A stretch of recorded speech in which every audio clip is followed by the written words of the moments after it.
Okay, let's analyze this problem. We got a 100 pounds vertical force applied to the end of a lever which is attached to a shaft at O.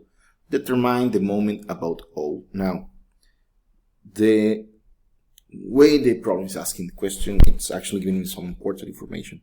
It's telling me that we need to obtain the moment about O. So O gotta be our analysis point. And we know there is a force attached at A, vertically force, that goes something like this. Oh, can be prettier.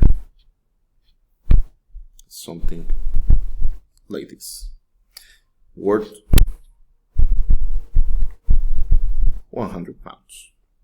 Now, we also have the information of the 24 inches, which is the total extension of the lever, and we know the 60 degrees, which is the inclination of the lever. Now, why is that important? If you see, this force has not a perpendicular corresponding to the 24 inches lever. And when we talk about moments, we like to work, or we need to work with perpendicular forces and distances. That means that if we have a vertical, and horizontal like this, we require a vertical force like this.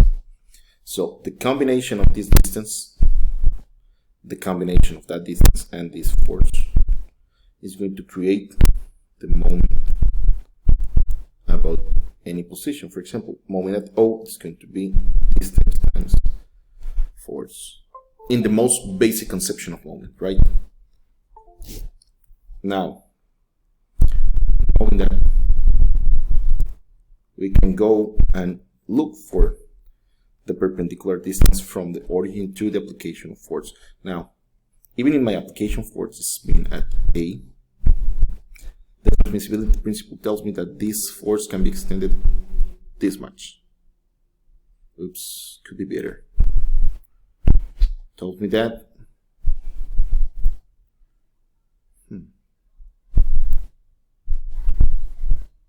Like that. So the force that's going to be perpendicular to that line of action, it's the one going from here to here. That's the force, and that's the distance we're looking for. Now, if we look closely, to obtain the distance, we can take the system as a rectangle triangle like that, where we have 60 degrees. In here, we got 24 inches. Here, and we're looking for x distance, y distance.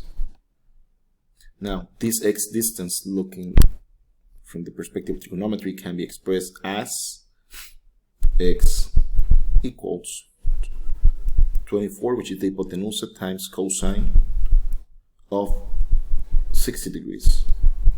This delivering 12 inches.